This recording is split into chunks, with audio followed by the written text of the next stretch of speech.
देखी एगो गांव में बच्चा रहे, बहुत गरीब रहे, ओकरा एगो मतारी रहे। वो बेचारी मतारी रही तो कहीं से लिया के खियाई, लेकिन बाप ना रहे उनका। एक दिन के बाद मतारी के मृत्यु हो गल तो बहुत रोत रहन।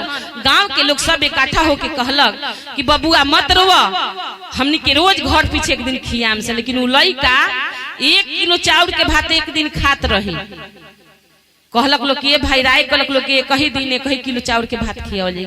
2 दिन 10 दिन खेलक लोग, उता गलो के दादा 1 किलो चाउर के भात खाता आ हमनी के 1 किलो में 4-5 गोरा खाएम सन। का कल जब एकरा के एगो गांव में मंदिर रहे, गोयल पुजारी जी के भी कहल, ए पुजारी जी हे लइका के रखी, न एकरा पैसा से मतलब बा ना कपड़ा से मतलब, एकरा 1 किलो चाउर के भात से मतलब बा। पुजारी जी तो रख लेलन, लगलन बेचारा मंदिर के पूजा पाठ करे, धोए धावे। पुजारी जी अपन पूजा करल। एक दिन के बाद बल्कि एकादशी के व्रत आयल। पुजारी जी कहनी कि ए बच्चा 1 किलो चावल ल जा कतही बना के खा ल, ऐसे कि हमरा एमे बनी त बास होई। बेचारा उ लइका लेलक, चल गल किनारा। आई अपन साफ सुथर बेचारा करत रन त ना कहला कि 9 बजे ले पूजा करबू त भगवान बास रहेलन, तू दिनों भर करत त मैं भूत के हे जगह पर एगो हम बैठल मन त यहाँ हम रहुआ नहीं कि यहाँ रात में कितना प्रकार के दिन में हवा बहुत लोग आवता। तो भगवान के लिंग में बहुत देवता भूत बैताल प्रकाश हो जाला।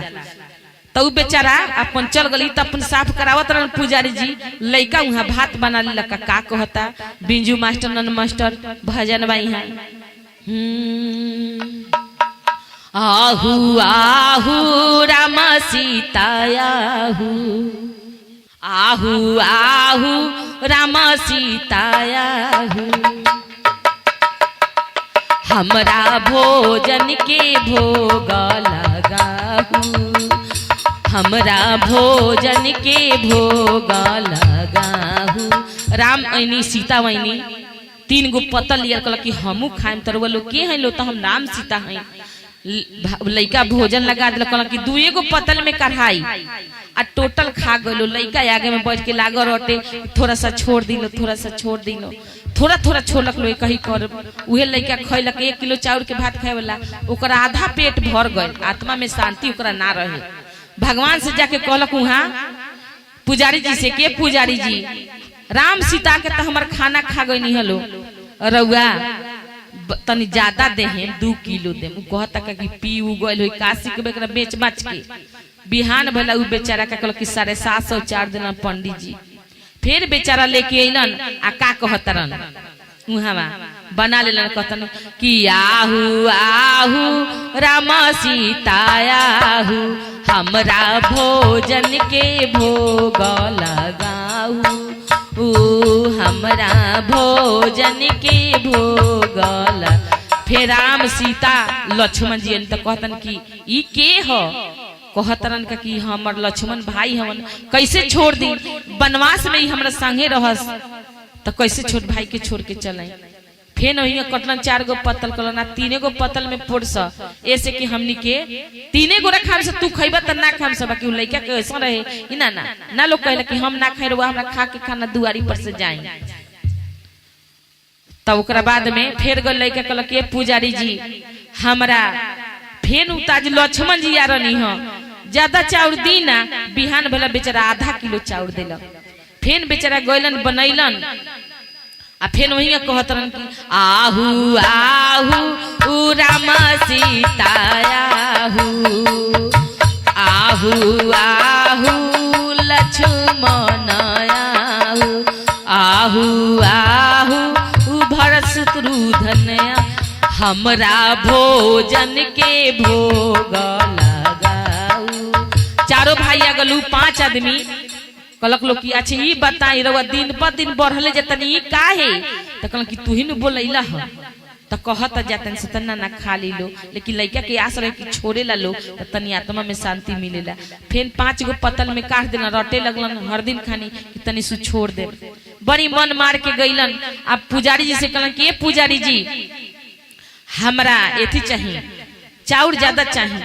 तो कहला कि करब न टंकी 250 चाउर दिलन आ बिहान भेल जाके ढुका लगा उ लइका मुंह बांध ले गमछी से कहला कि ये आज भगवान के नाम ना ले रोज आवत लोग खानवा खा जाता लोग फिर वही बना के कहतन कि आहू आहू उ राम सीता आहू हमरा भोजन के भोग लगा आहू आहू हनुमतया हमरा भोजन के भोग लगा आगलन हनुमान जी तक कहतन कि त बताई होई त रउआ भाई बने हई बारका पुछवाली कौन ह त राम जी का कहतनी कि पवन के पुत्र हनुमान गदाधारी ने पवन के पुत्र हनुमान गदाधारी ने राम के दूत ब्रह्मचारी ने राम के दूत ब्रह्मचारी ने पवन के पुत्र हनुमान गदाधारी ने पवन के पुत्र हनुमान गदा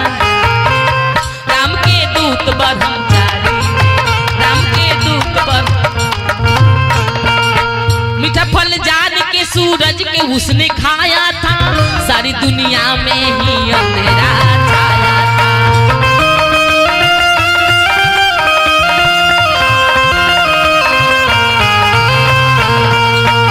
उनके पुत्र हनुमान गदाधारी ने राम के दूत ब्रह्मचारी